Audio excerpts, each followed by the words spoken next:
विधि का नहीं। तो आप सभी जिस तरीके से, जिस विधि से मानना चाहे, आपको मॉर्निंग मेडिटेशन करना है करिए, आपको जाप करना है करिए, आपको जो करना है करिए, बस धीरे धीरे, एक साथ पता नहीं होगा नहीं होगा, धीरे धीरे इस मैं के भाव को, कर्ता के भाव को समाप्त करते चलिए। नवरात्रि में आपको प्राप्त करना है भक्ति। जो आपने लिस्ट बनाई हुई है ना, डिमांड की, मांग कि ये होनी चाहिए, ये होनी चाहिए, ये होनी चाहिए, ये होनी चाहिए, उस लिस्ट को फाड़ के फेंक दीजिए मेरे दिमाग से। केवल भक्ति, केवल प्रेम के रूप में करें।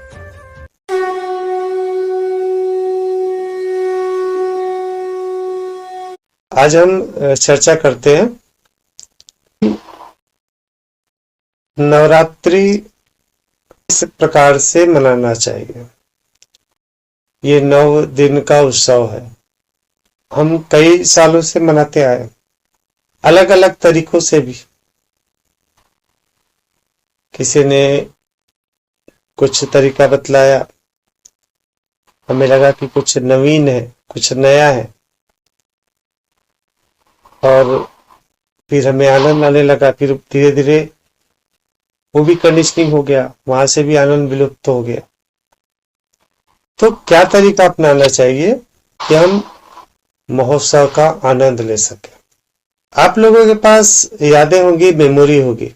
पहले ऐसा कौन सा नवरात्रि था जो आपकी यादों में होगा, और आप पाएंगे कुछ ऐसी घटना, भौतिक घटना, जैसे आपके मस्तिष्क में होगा कि उस समय बहुतों को देवी चढ़ी थी, बहुत अच्छा भजन हुआ था, या फिर कुछ चमत्कार जैसा कुछ हुआ था, या उस नवरात्रि के समय में कुछ घटनाएं हुई थी घर पे। तो सारी भौतिक घटनाएं आपको याद में होगी। हम नवरात्रि मनाते भी इसीलिए हैं। हम सभी जो नवरात्रि मना रहे हैं ना, उसका मुख्य कुछ न कुछ हमने बांध रखा है कंडीशन कि इस नवरात्रि में देवी से हम यह मांगेंगे, या मेरी ये इच्छा पूर्ति होगी, या हम कोई ऐसा भव्य आयोजन करेंगे जिससे सब लोग आकर्षित हो जाए। ऐसे भजन का आयोजन करेंगे कि सब तरफ से लोग उसको देखें और तारीफ करें। यदि भजन गाने वाले होंगे तो सोचेंगे कि इस समय ऐसा भजन बनाए कि सारे लोग प्रसन्न हो, सारे लोग खुश हो जाए, सब तरफ से वाहवाही मिले। ऐसा हम ताल लयबद्ध तरीके से करेंगे। जो बाना लेने वाले होंगे, जो शरीर को कष्ट पहुंचाने वाले होंगे, वो बोले पहले से कुछ और कठिन किया जाए ताकि सब लोगों का आकर्षण मेरी तरफ हो।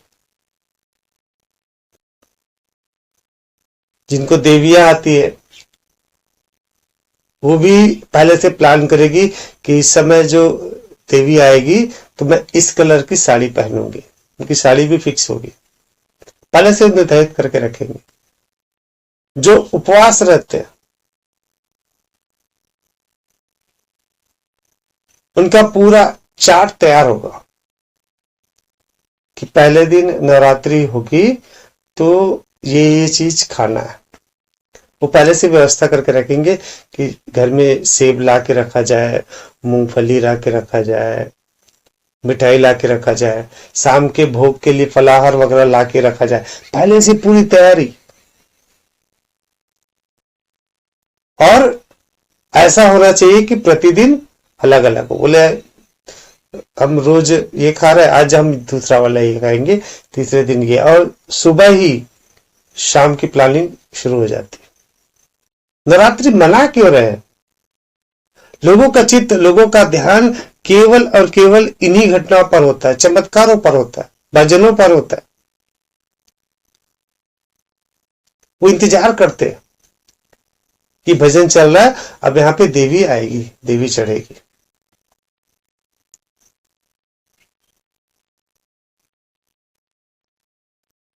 प्रसन्नता होती है उससे। और ऐसा घटना ना हुआ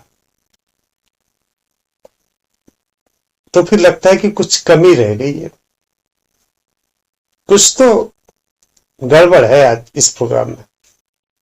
देवी की प्रतिमा लगा दी, बिठा दिए, क्या चाहेंगे कि उस प्रतिमा की तारीफ करें।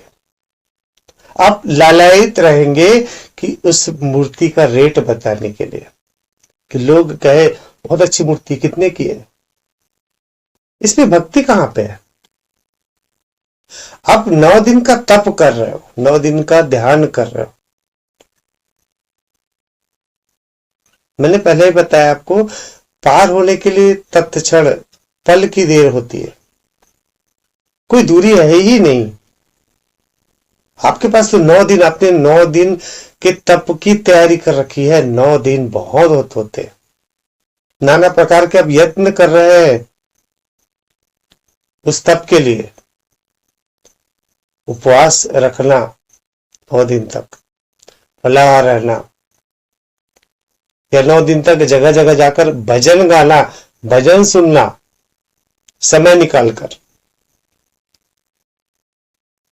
शरीर को कष्ट देकर इसको भेदना, सार्वजनिक रूप से नृत्य करना, देवी के रूप में आए गए कह के कितने सारे कार्य कर रहे हैं। देखिए इसमें अभाव क्या है? भक्ति का। क्योंकि आपने मैं को खड़ा रखा है। जो देवियां आती है, जो नृत्य करती है ना, उससे पागलपन का नृत्य मीरा करती थी, उससे पागलपन का नृत्य, और वो आनंद में से भरपूर होती थी। और यहां पे मैं का भाव है, कर्ता का भाव है। मीरा को कोई मतलब नहीं था कि कोई उसको देख रहा है या ना देख रहा है। वो तो निर्जन वनों पर नाचते गाते, मेरे तो गिरधर गोपाल, नाचते भी निकल रही थी। भक्ति से सराबोर, सिवा कृष्ण के कुछ भी ना था। और यहां से भी जो देवी आती है ना, वो सार्वजनिक स्थलों की ओर दौड़ती है, लोगों को इकट्ठा करना चाहती है, लोगों को बताना चाहती है कि मेरे अंदर देवी आई हुई है, मेरे अंदर चमत्कारिक शक्ति आई हुई है, आओ मुझे से अपने प्रश्नों को हल करो, अपने इन चमत्कारों को देखो। वो चाहती है। मेरा को कोई मतलब नहीं था, लोग हो या ना हो। वो तो बखान करते हैं लोग कि मुझे देवी आई है। वे कमरे पे एकांत में होकर नृत्य नहीं कर सकती, क्योंकि उनकी देवी है, उनको दिखाना है सबको। उनके अंदर जो मगन का भाव, उसको दिखाना है, उसके अंदर कर्ता भाव मौजूद है।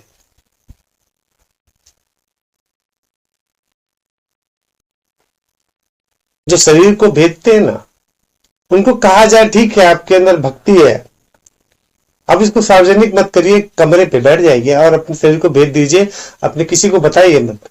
और जब आपके अंदर से वो भक्ति उतर जाए, आप निकाल दीजिएगा।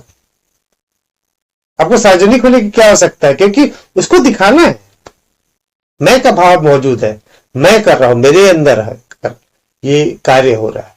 मैं देवी का भक्त हूं, मैं देवी का भक्त हूं। लोग रहते हैं ना, उपवास रहते हैं, बकायदा अनाउंसमेंट होता है, सबको बताएंगे। अरे नहीं, ये तो समोसा नहीं खा सकता, उपवास हूं ना मैं। अरे ये नहीं कर सकता, अभी उपवास चल रहा है मेरा। जगह जगह प्रचार होगा, सबको बताया जाएगा नवरात्रि उपवास है, आज मेरे घर में नवरात्रि चल रहा है। नहीं नहीं बाबा, मैं तो ये नहीं कर सकता, ये मेरा नवरात्रि चल रहा है, तो उपवास हूं। मैं अकेले नहीं रहता, घर में रहती, वाइफ भी रहती है, बच्चे नहीं रहते लेकिन पालन करते हैं वो भी। कर्ता भाव है ना आपके पास, भक्ति कहां पे? अपने तो उस मैं को संभाल कर रखा हुआ। अब किसी भी रूप में पूजा करे, किसी भी तरीके से पूजा करे, किसी विधि से पूजा करे, कोई फर्क ना पड़ेगा, कोई भी फर्क ना पड़ेगा। आनंद का कोई नियम या डेट निर्धारित है क्या? कोई समय निर्धारण होता है क्या आनंद का? मैं आनंद में, जिस आनंद में आज हूं, वो आनंद में कल भी था, उस आनंद में परसों भी था, और अगर इसी प्रकार की स्थिति रहेगी मैं सदैव आनंद पे रहूंगा, भरपूर आनंद। यकीन मानिए, प्रयास करने की आवश्यकता ही नहीं हो रही है, क्योंकि मैं मौजूद ही नहीं है, कर्ता भाव मौजूद ही नहीं है। सब कुछ वही चेतना है, परमात्मा है। इसमें बोलने की भी आवश्यकता नहीं, कहने की भी, सोचने की भी आवश्यकता नहीं। आप सोच रहे हैं ना कि मैं शून्य हूं, तो क्या हो रहा है? मस्तिष्क पर दबाव पड़ रहा है, इसलिए वहां पे ऐसा लग रहा है कि कुछ दबाव हो रहा है, क्योंकि आप मस्तिष्क पर बोझ डाल रहे हैं, सोचने पर विवश कर रहे हैं। आप स्वतंत्रता को छीन रहे हैं, स्वयं की स्वतंत्रता को छीन रहे हैं, मैं की स्वतंत्रता को छीन रहे हैं, वास्तविकता की स्वतंत्रता को छीन रहे हैं। यह भी करने की आवश्यकता ही नहीं है। ये मैंने बतलाया आपको कि मैं शून्य हूं, लेकिन ये सोचने की आवश्यकता नहीं, मैं जो हूं, मैं शून्य हूं या मैं आत्मा हूं। जो है तो है, उसमें कहने की आवश्यकता है क्या? आप सबको बताते फिरते हैं क्या कि ये तो मैं मनुष्य हूं, मैं मनुष्य हूं, देखो मैं मनुष्य हूं, मैं औरत हूं। आपको बताने की आवश्यकता होती है क्या? लोगों के पास जाके बोलना पड़ता है क्या? तो जो आप आत्मा है तो बोलने की आवश्यकता ही क्या? आप आत्मा ही है, आप शून्य ही है, इसका आवश्यकता ही नहीं। आपको रिलैक्स हो जाना, शांत हो जाना। विधि, जिस विधि से आप करना चाहें। लोग मॉर्निंग मेडिटेशन करते हैं, बिल्कुल करिए। कुछ जाप करते हैं, मंत्र जाप करते हैं अलग अलग मंत्रों का, बिल्कुल करिए। कुछ ध्यान करते हैं, ध्यान करिए। किसी को उपवास रहना, उपवास करिए। एक ही कार्य बस करिए, सब में मैं का भाव समाप्त करिए कि मैं कर रहा हूं या मैं कर रही हूं। इतना ही पर्याप्त होगा।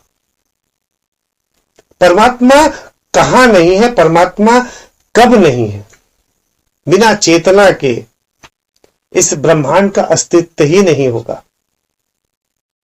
जब चेतना की जागृति हुई, वहां से यह सृष्टि का आरंभ हुआ, यहां से सृष्टि बनना शुरू हो गई। उससे पहले सृष्टि थी ही नहीं, जब तक परमात्मा सुप्त अवस्था में थे, परम शून्यता पर थे। वहां पे चेतना का भी अस्तित्व नहीं था। चेतना केवल एनर्जी है, चेतना परमात्मा की शक्ति है। वो चेतना और परमात्मा अलग नहीं है। जब परम शून्यता स्थिति होती है, वहां पे सब कुछ शून्य हो जाता है, अर्थात एनर्जी, चेतना भी शून्य हो जाती है, अर्थात सुप्त अवस्था में हो जाती है। लेकिन अस्तित्व परमात्मा का होता ही है। और जैसे परमात्मा जागृत हुई, चेतना जागृत हुई, वहां से सृष्टि का निर्माण शुरू हुआ। तो चेतना है या नहीं, यह ब्रह्मांड है। चेतना की विलुप्ति, ब्रह्मांड समाप्त, कुछ भी शेष ना होगा, कुछ भी ना होगा। न समय, न दिन, न रात, न मौसम, न पृथ्वी, न आकाश, कुछ भी ना होगा। तो चेतना, हम शक्ति की बात कर रहे हैं, हम दुर्गा की बात कर रहे हैं। कब नहीं है वो, ये तो हमने निर्धारित किया हुआ है कि 9 दिन हम इस समय करेंगे, और 9 दिन इस समय करेंगे, 9 दिन चैत्र में करेंगे। हमने 18 दिन इस 365 दिन में अलग अलग तिथियों में बांटा हुआ है। अभी हम शिव जी के रूप में पूजा करेंगे, तो कभी हम जन्माष्टमी के रूप में करेंगे, कभी हम दीपावली मनाएंगे, कभी हम प्रहलाद को याद करेंगे, कभी होलिका मनाएंगे। ये हमने 365 दिन को निर्धारित किया हुआ बहुत पुराने ऋषि मुनियों ने, ताकि उमंग भी बना रहे और लोग किसी न किसी बहाने से भक्ति से जुड़े रहे। सबका मत अलग अलग होता है ना। हिंदू धर्म में कोई एक केंद्र है ही नहीं। जैसे ईसाइयों में होगा बोले ईसा मसीह, उसके अलावा कुछ देखना नहीं। मुसलमानों में पैगंबर मोहम्मद मुख्य वही है। लेकिन हिंदुओं में क्या हुआ, हजारों लोग लग गए उस ज्ञान प्राप्ति के लिए, हजारों लोग तप में लग गए। सबने उस ज्ञान को हासिल किया, उस आत्म ज्ञान को प्राप्त किया, लेकिन उन्होंने हर एक ने उस नजरिए से देखा, हर एक ने। तो किसी को चेतना शक्ति के रूप में समझ में आए, तो कोई इसके पालन के गुण को, परमात्मा के पालने के गुण को लेकर विष्णु जी की आराधना शुरू की। तो किसी ने इस विनाश का भय, परमात्मा का गुण विनाश, तो शिव जी की पूजा आरंभ करी। तो किसी ने इस निर्माण के लिए ब्रह्मदेव की उपासना की, अलग अलग। तो सबका मत लेकर अलग अलग मार्ग शुरू हुए, लेकिन सबका मूल क्या हुआ, सनातन। प्राप्त सबने एक ही करी, उसी ज्ञान को, उसी आनंद को प्राप्त करे, लेकिन नजरिया सबका अलग अलग। कोई गलत नहीं है, कोई भी गलत नहीं है। आप जिस रूप में देखें, तो सबके मत के अनुसार से इस पूरे 365 दिन को, 12 महीने को अलग अलग रूप में बांटा गया, और उसके हिसाब से पूजा आरंभ करी गई। लेकिन सर्वोपरि स्थान किसको दिया गया, चेतना को, शक्ति को। इसलिए साल में 2 बार शक्ति की पूजा होती है। 9 दिन ये, 9 दिन ये।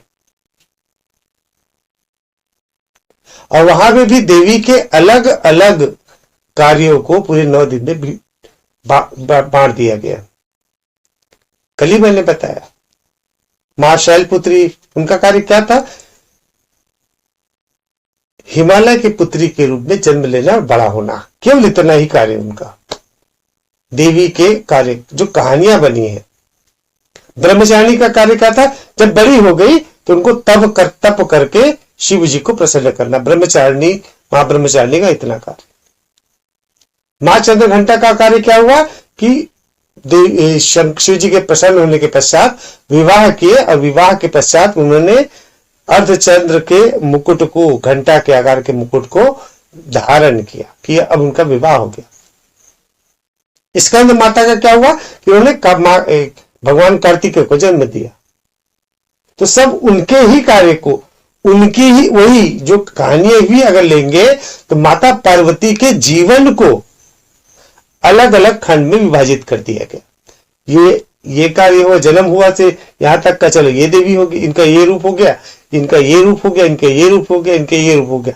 अगर कहानियां भी लेंगे तो केवल माता पार्वती की बात हो रही है। अलग अलग है ही नहीं, अलग अलग पूजा या अलग अलग तरीके विधि, उसकी आवश्यकता ही नहीं है। अगर हम कहानी को भी लेकर चलेंगे तो मैं तो कहानी ही बताया। अगर हम सत्य को लेकर चलेंगे तो परमात्मा और उसकी चेतना, परमात्मा की एनर्जी, अब इस एनर्जी की ही पूजा हो रही है। तो विधि क्या है, विधि महत्वपूर्ण है ही नहीं। आप सोचिए, अपने बारे में ही सोचिए। आपके शादी के पहले आप जब छोटे थे और जब आप बड़े हुए, फिर आपकी शादी हुई, फिर आपके बच्चे हुए, आपके ही कालखंड को अगर अलग अलग कर दिया जाए और अलग अलग रूप में कहा जाए तो आप क्या कहेंगे? सब तो मैं ही हूं, ये तो मेरे बचपन का था, ये मेरे जब मैं कॉलेज पढ़ती थी तब का हुआ, ये मेरी शादी का हुआ, ये मेरे बच्चे हो गए, तो आज स्थिति में ये है, इस स्थिति में। ये तो कहानी आपकी हुई ना। इसको अलग अलग भागों में बांट दिया गया, 9 अलग अलग भागों में विभाजित किया गया। अलग अलग देवी के रूप नहीं है, अलग अलग देवी नहीं है कि अलग अलग उसकी पूजा, उसकी स्थापना, उसका ये सब तो लोगों ने फिर प्रोफेशनली तरीके, व्यापारीकरण उसका कर दिया। तो ना विधि महत्वपूर्ण है, कोई भी विधि करे, ना स्थान महत्वपूर्ण है, किसी भी स्थान पर करे। महत्वपूर्ण क्या है? इस कर्ता भाव की समाप्ति। आप उपवास रह रहे, ठीक है, कोई दिक्कत नहीं, शोबाजी करने की आवश्यकता नहीं, आपको पता ही नहीं होना चाहिए उपवास आप कर रहे हो।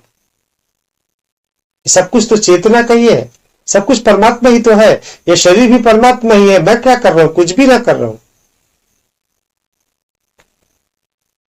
आपको नाचने का मन हो रहा है, आनंद विभोर हो गए, तो आपको शो करने की आवश्यकता ही नहीं है, आप कमरे पे भी नाच सकते हैं, नृत्य कर सकते हैं, जैसे मीरा कर रही है। आप नृत्य कर रहे हैं, भक्ति में सराबोर है, आपको शरीर को कष्ट पहुंचाने पहुंचाइए, कोई दिक्कत नहीं, कर्ता भाव समाप्त कर दीजिए। बैठ जाइए किसी कमरे में, किसी घर पे, और अपने शरीर को भेद डालिए, क्या फर्क पड़ना है? कर्ता भाव हटा दीजिए, लेकिन मैं का भाव हटा दीजिए। अरे मैं का भाव कब हटेगा?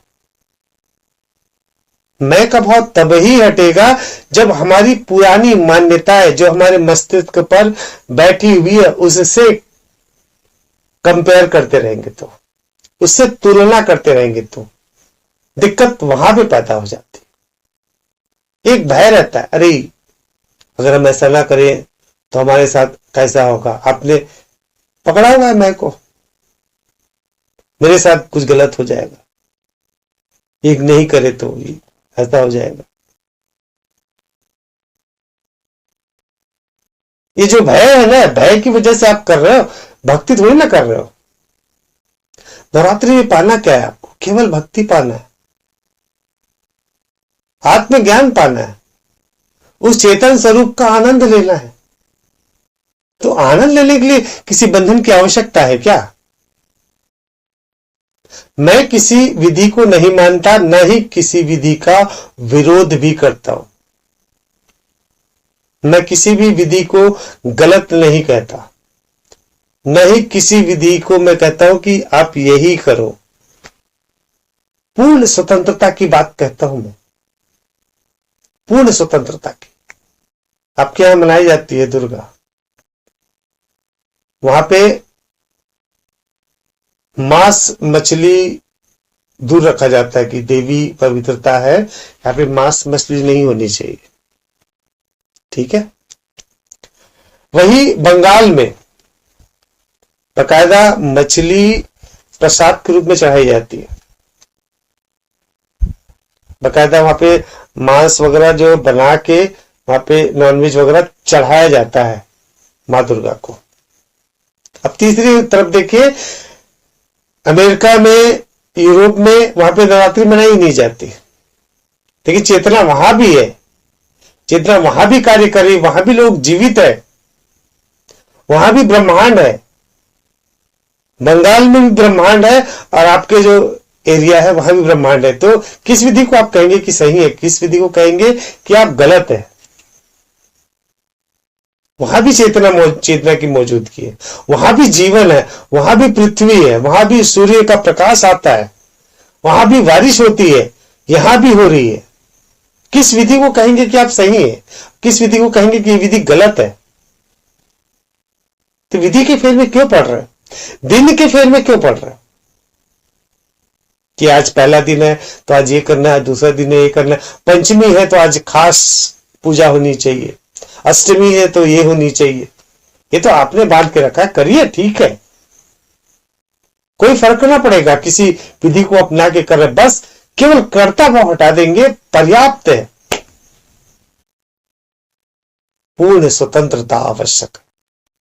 आप ये ना सोचे मेरे मस्तिष्क में जो है, मेरी यादों में जो है वैसा ही हो, मैंने जो जो सुन रखा है वैसा ही यहां पे होना चाहिए, अन्यथा वो पूजा व्यर्थ है, आपका सोच ही गलत है। मिसिंग क्या है? मैं का भाव समाप्त नहीं हुआ है, और जहां मैं का भाव समाप्त हो गया, कर्ता भाव समाप्त हो गया, सब चीजों में आनंद होगा, सब विधियों में आनंद होगा, कुछ भी करने की आवश्यकता नहीं होगी। मैं कोई विधि नहीं करता,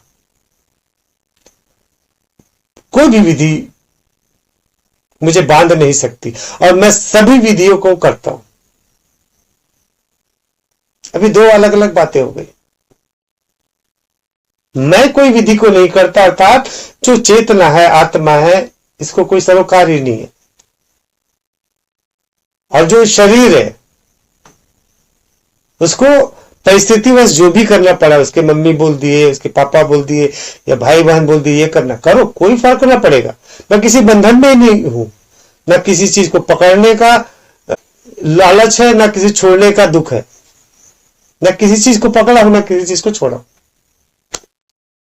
ये जो छोड़ने पकड़ने का है ना, ये दोनों ही बंधन है। तो ना छोड़िए ना पकड़िए, सब में आनंद लीजिए। जिस विधि से भी हो रहा है सब में आनंद लीजिए, जिस विधि को अपनाना है उस विधि को अपनाइए, बस मैं के भाव को हटा दीजिए। 9 दिन पर्याप्त है। 9 दिन तो कहना चाहिए, आपको तो पहले दिन ही आनंद आ जाएगा, तत्क्षण आनंद आएगा। जैसे मैं हटा तत्क्षण आनंद से सराबोर हो जाओगे, सराबोर। ये सोचने की भी आवश्यकता नहीं है कि मैं शून्य हूं, मैं आत्मा हूं, मैं ये हूं, कुछ भी सोचने की भी आवश्यकता नहीं। आपको केवल और केवल बैठ जाना है, और जिस विधि को अपनाना है उस विधि को अपना लीजिए। आपको पकड़ना है, मंत्र पकड़ना है, ठीक है, ओम श्री शैलपुत्राय नमः, ओम श्री शैलपुत्राय नमः करते जाइए, कोई फर्क ना पड़ेगा, आनंद वही आएगा। कर्ता भाव हटाकर, कर्ता भाव हटा दीजिए कि मैं इस जाप को कर रही हूं, आप उस जाप में मगन हो जाइए। गिनती भी मत भूल जाइए, गिनती करना है गिनती भी करिए, भूलना है भूल जाइए, केवल उस जाप में मगन हो जाइए, उस जाप का आनंद लीजिए, आप आनंद से सराबोर हो जाओगे। भजन चल रहा है, उस भजन में आप खो जाइए, आनंद से सराबोर हो जाइए। नृत्य करना है नृत्य करिए, नाचना है गाना है, जो करना है वो करिए, ताली बजाना ताली बजाइए, भूल जाइए कि मैं सुन रही हूं।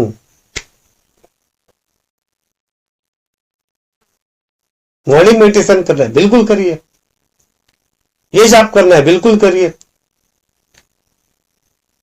क्या फर्क पड़ेगा उससे? न विधि का महत्व है और न विधि को रोकने का महत्व है, सब सही है। तो ये फिर भी ना पड़िएगा, अरे ये तो कर्म कांड कर रहा है। इस लोगों की बहुत बड़ी आदत हो जाती है, अपने आप को विद्वान महसूस करने लग जाते हैं, बोले ये तो कर्म कांड है, ये तो कर्म कांड। इस फेर में भी ना पड़िए, वो जो कर रहा है उसमें भी वही प्राप्त होगा, जो आप नहीं कर रहे हो उसमें वही प्राप्त होगा, इसमें कोई भेद नहीं है, कोई फर्क नहीं है। तो इस भेद में भी ना पड़िएगा कि ये कर्मकांड है या कर्मकांड नहीं है, जो हो रहा है होने दीजिए। आपको वहां पे रहने का है रहिए, नहीं रहने का है ना रहिए। आप चुनाव करने वाले होते कौन है? ये मैं है कहां पे? सब कुछ वही चेतना है, परमात्मा है। चुनाव जहां आप कर रहे हैं ना, वहां आपके अंदर वो जो मैं है वो खड़ा हो जा रहा है। आप दृष्टा बन ही नहीं रहे हो, आप दृष्टा बन जाओ तो वो कर्मकांड भी एक क्रिया लगने लगेगी। जो हो रहा है उसमें आनंद लीजिए, क्या फर्क पड़ रहा है, आपका क्या जा रहा है? ये जो बुद्धि का फेर है ना कि ये सही है ये गलत है, ये सही है ये गलत है, ये पूरे जीवन निकालते हैं हम, पूरा जीवन सही गलत के फेर में। और उस सही गलत में कभी वो सही हो जाता है कि ये सही लगने लगता है, और कभी वो बात गलत लगने लगती है, क्योंकि हम चुनाव कर रहे होते हैं। और जब आप चुनाव नहीं कर रहे होते तो केवल घटना होती है। एक छोटा बालक होता है, छोटा बालक 2 साल 3 साल का बालक, वो चुनाव नहीं करता, वो केवल घटनाओं को देखता है। वो यज्ञ को होते हुए भी देख रहा है, इधर मेडिटेशन होते ध्यान होते हुए भी देख रहा है, इसको भी होते देख रहा है, इसको भी होते देख रहा है। उसको इससे कोई सरोकार नहीं है, वो चयन नहीं कर रहा है कि ये सही कर रहा है या ये गलत कर रहा है, वो केवल हर घटना को देख रहा होता है। अब वही बच्चा बन जाइए, हर चीज में आनंद आने लगेगा, हर घटना पे आनंद आने लगेगा, हर विधि में आनंद आने लगेगा। किस विधि की तलाश कर रहे हो आप? क्यों चाहिए विधि आपको? मैंने कहानी सुनाई थी ना एक बार, आज उस कहानी को दोहराता हूं। एक ऋषि थे, एक गांव के पास में तप कर रहे थे। एक ग्वाला उसको देखता था और उसके अंदर भी भक्ति जागृत हो गई, उसे विधि नहीं पता थी। तो मन में सोचा कि चलो उन ऋषि से पूछा जाए कि क्या विधि है जिससे मैं भी आपकी तरह उस आनंद को प्राप्त कर सकूं। पहुंच गया ऋषि के पास, ऋषि तप कर रहे थे। आवाज दी उनको, हे गुरुवर। अब ऋषि तो ध्यान कर रहे थे, फिर जोर से आवाज दी, गुरु देव सुनिए ना। ऋषि झुंझला गए, बोले क्या है? बोले कि आप भगवान की पूजा कर रहे हो, आराधना कर रहे हो, उनको प्रसन्न करने का प्रयास कर रहे हो, कृपया मुझे भी कोई तरीका बदला दो। ऋषि थोड़े शांत स्वभाव के थे, बोले एक काम करो, कल आना। बोले ठीक। अगले दिन फिर पहुंच गया। ऋषि उस समय फिर किसी कार्य में व्यस्त थे। बोले कि अभी तो व्यस्त हूं, कल आना। अगले दिन फिर पहुंच गया। ऐसा करते करते वो लगातार 1 हफ्ते तक पहुंच रहा। अगले दिन पहुंचे जब, तो ऋषि झुंझला गए। बोले एक काम करो, वो जो चट्टान दिख रहा है ना, उस चट्टान को तुम पत्थर से मारते जाना और बोलते जाना, रे भज रे भज रे भज। गुरुदेव, इससे भगवान प्रसन्न हो जाएंगे? बोले हाँ बिल्कुल हो जाएंगे, जाओ करो। वो पहुंच गया चट्टान के पास, छोटे छोटे पत्थर उठाते जाता और उसको चट्टान को मारते जाता, रे भज रे भज रे भज रे भज। कहानी है, सुनिएगा। अब ऊपर विष्णु भगवान, जैसे आपकी कहानियों में होता है, और लक्ष्मी माता शेषनाग पे बैठे हुए थे। अब लक्ष्मी माता दोनों को देख रही है, एक तरफ वो साधु तप कर रहा है बकायदा मंत्र जाप करते हुए, और दूसरी तरफ ये ग्वाला चट्टान को मारते हुए रे भज करते जा रहे। लक्ष्मी जी ने कौतूहलवश पूछा विष्णु जी से कि ये दोनों तो कर रहे हैं पूजा आपकी, इसमें से बड़ा भक्त कौन सा है? विष्णु जी बोले वो जो ग्वाला है ना, वो बड़ा भक्त है। बोले, लक्ष्मी जी को आश्चर्य हुआ, वो देखो कितने सालों से तपस्या कर रहा है, इसको तो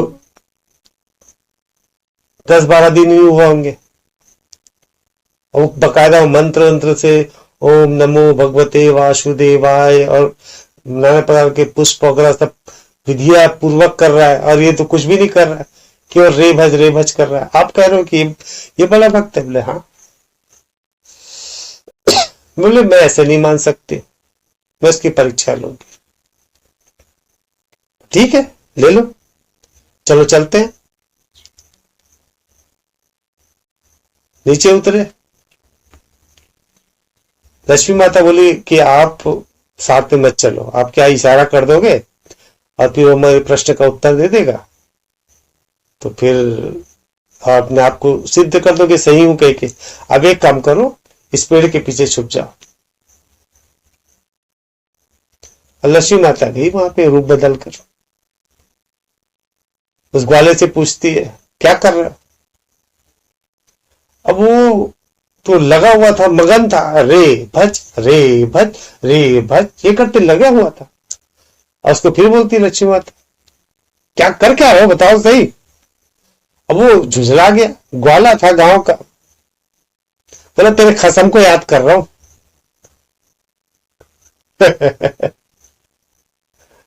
लक्ष्मी माता आश्चर्य में होगी, अरे मेरे खसम मतलब मेरा पति विष्णु जी। अच्छा चलो और पूछा जाए प्रश्न। अच्छा बताओ मेरा खसम कहाँ पे। अरे जाओ ना, वो पेड़ है ना, पेड़ के पास ही मिलेगा, जाओ तेरा खसम उधर ही मिलेगा, जाओ मुझे डिस्टर्ब मत करो, मुझे परेशान मत करो। कहानी है समझिएगा। तो विधि का क्या महत्व हुआ,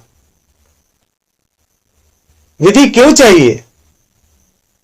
वो जो ग्वाला था ना, उसने उस मैं को भुला दिया था, वो केवल केवल उस कर्म पे लगा रहा, उसे कुछ भी याद ना था, कुछ भी उसे नहीं पता था घर का क्या हुआ, मैं कर रहा हूं ये कर रहा हूं, मैं क्या गलत कर रहा हूं सही कर रहा हूं, ये सही है ये गलत है, ये कर्म कांड है, कुछ भी दिमाग में ना था। उसका काम केवल ये था रे भज रे भज रे भज।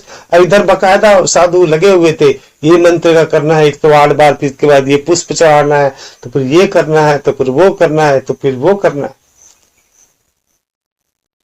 और ऐसा नहीं है कि उनको भी प्राप्त नहीं होगा। जिस दिन उन्होंने मैं अपना समाप्त कर दिया, वो आत्मस्वरूप हो ही जाएंगे। उन्होंने मैं समाप्त किया ही नहीं है ना। मैं अभी 108 बार कर रहा हूं, तो मैं ये फूल चढ़ा रहा हूं, तो मैं ये कर रहा हूं, कर्ता भाव रखा हुआ है, मैं का भाव रखा हुआ है। विधि का महत्व है ही नहीं है। ये विधि आपको सहायता करती है केवल, क्योंकि सारा चीज आपका विधि में रहता है। जैसे आप बोले कि अब ये चढ़ाना है, यहाँ पे अब इसको ये चढ़ाना है, आपको सारा अटेंशन क्या रखना है, अब ये सामान ऐसा होना चाहिए, ये गिनती इतनी होनी चाहिए, ये 108 बार नाम होनी चाहिए, तो सारा चीज उसमें फोकस लाने को होता है। लेकिन हम उस कार्य में इतने व्यस्त हो जाते हैं कि वो मशीन की भांति करने लगते हैं और ये दिमाग में रखते हैं कि मैं 108 बार जाप कर रहा हूं। दिक्कत यहां पे पैदा होती है, विधि का नहीं। तो आप सभी जिस तरीके से जिस विधि से मानना चाहे, आपको मॉर्निंग मेडिटेशन करना है करिए, आपको जाप करना है करिए, आपको जो करना है करिए, बस धीरे धीरे, एक साथ पता नहीं होगा नहीं होगा, धीरे धीरे इस मैं के भाव को, कर्ता के भाव को समाप्त करते चलिए। नवरात्रि में आपको प्राप्त करना है भक्ति। जो आपने लिस्ट बनाई हुई है ना, डिमांड की, मांग कि ये होनी चाहिए, ये होनी चाहिए, ये होनी चाहिए, ये होनी चाहिए, उस लिस्ट को फाड़ के फेंक दीजिए दिमाग से। केवल भक्ति, केवल प्रेम के रूप में करें। और भक्ति और प्रेम तभी हासिल होगा जब आपके अंदर से कर्ता भाव समाप्त हो जाएगा। कोई भी विधि अपना के आप कर सकते हैं, मुझसे कोई विधि ना पूछे। मैं तो सभी विधियों को कहूंगा कि सत्य है, सही है। चाहे आप रे भज करें तो भी, चाहे आप मंत्र जाप करें तो भी, कोई फर्क ना पड़ेगा, मैं का भाव हटाना पड़ेगा। कोई प्रश्न तो नहीं आप लोग के पास? भैया फिर ये घट स्थापना क्यों करते हैं? आपको करना है करिए ना, क्या फर्क पड़ना। आपको यदि घट स्थापना करना करिए। नहीं क्यों करते हैं ये? जो करते हैं उन्होंने तो कुछ तो बतलाया होगा आपको। नहीं क्यों करते हैं? सभी करते हैं ना कि घट स्थापना करो, घट स्थापना। दीदी, जो भी आपको घट स्थापना के बारे में बतलाया होगा, आपने उस बात को एक्सेप्ट कर लिया है क्या कि घट स्थापना करनी चाहिए? और यदि आपने नहीं सभी उसको एक्सेप्ट किया है, स्वीकार किया है, तो वो प्रश्न भी वहां पे होने चाहिए कि घट स्थापना करनी चाहिए या नहीं करनी चाहिए। करनी चाहिए तो क्यों करनी चाहिए? मैं आपको ये बता रहा हूं, कई लोग, पूरे विश्व में जनसंख्या है 850 करोड़ लोग, उसमें से 50 करोड़ लोग ही नवरात्रि मनाते हैं। 850 करोड़ में से 50 करोड़ लोग केवल नवरात्रि मनाते हैं, घट स्थापना की बात दूर रही। तो 800 करोड़ जनसंख्या नवरात्रि मना ही नहीं रही है, तो क्या उससे उनको कुछ फर्क पड़ा है? जो 50 करोड़ मना रहे हैं और 50 करोड़ में से अगर 10 करोड़ घट स्थापना कर रहे हैं, पूरे 900 करोड़ मनुष्य, 850 करोड़ मनुष्य की जनसंख्या में अगर 10 करोड़ लोग घट स्थापना कर रहे हैं और 840 करोड़ घट स्थापना नहीं कर रहे हैं, तो दोनों में क्या डिफरेंस आ रहा है? आपने कभी इस बारे में विचार किया?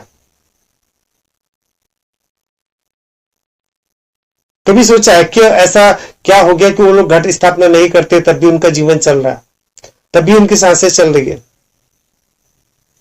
और वो अमेरिकन तो हमसे ज्यादा अमीर है ना, वहां पे तो पैसा बहुत है। तो ऐसा क्या हो गया कि वो घट स्थापना नहीं करके अधिक उन्नति कर रहे हैं? अगर हम सांसारिक उन्नति की बात कर रहे हैं तो घट स्थापना नहीं करने से भी तो वो वैसे ही जीवन व्यतीत कर रहे हैं जैसे जो घट स्थापना कर रहे हैं उनका भी जीवन चल रहा है। तो आप बतलाइए कि घट स्थापना करनी आवश्यक है या नहीं है? आप स्वयं से विचार कीजिए। और यदि उस विधि को अपना रहे हैं, घट स्थापना की विधि को अपना रहे हैं, तो विधि है वो, उस विधि से कर रहे हैं, करिए। आपको उन कहानियों में रुचि है, उनकी कहानियां आपको मिल जाएगी। मैं भी बतला सकता हूं, अभी भी बतला सकता हूं आपको कहानियां, लेकिन उस कहानी से फायदा क्या होगा कि उस कहानी का कोई औचित्य ही नहीं है, कोई उसका बेसिक ही नहीं है। जो घट स्थापना की जो कहानी है उसका कोई बेस है ही नहीं। इसको मैं प्रूफ नहीं कर सकता कि ये कहानी सत्य है। और जब मैं खुद स्वयं से यह बात कह रहा हूं कि इस बात को मैं साबित नहीं कर सकता, वो बात आपके सामने समक्ष रखूंगा क्यों? मुझे सारी कहानियां पता है, लेकिन कहानियों का क्या फायदा होगा? यहां पे बात हो रही है सत्य की। और मैं ये भी कह रहा हूं, अगर आप घट स्थापना करेंगे तो भी आपका अहित नहीं होगा, और नहीं करेंगे तो भी आपका अहित नहीं होगा, दोनों ही सूरतों में। या घट स्थापना कर देंगे तो आपको कोई विशेष लाभ नहीं होगा, और नहीं करेंगे तो विशेष हानि नहीं होगी। ये बात सत्य है, और ये बात मैं आपको सबूत के साथ बतला दिया, गिनती, बकायदा गिनती करके बतला दिया कि 840 करोड़ लोग घट स्थापना नहीं करते, उनका कोई अहित नहीं हो रहा है। और जो 10 करोड़ लोग स्थापना करते हैं, उनमें से बहुत लोग गरीब तबके के भी हैं, उनका उन्नति हुआ ही नहीं है। तो ये बात में साबित कर दिया कि इससे कोई फर्क ना पड़ेगा। और रहा सवाल कहानी की, कहानी मैं जानता हूं, लेकिन वो कहानी आप उनसे ही सुनिए जो उसकी सत्यता पर यकीन करते हैं, बिना परीक्षण किए। हाँ दीदी बोलिए, और कुछ कहना है किसी को? नहीं भैया, ठीक है। चल ठीक।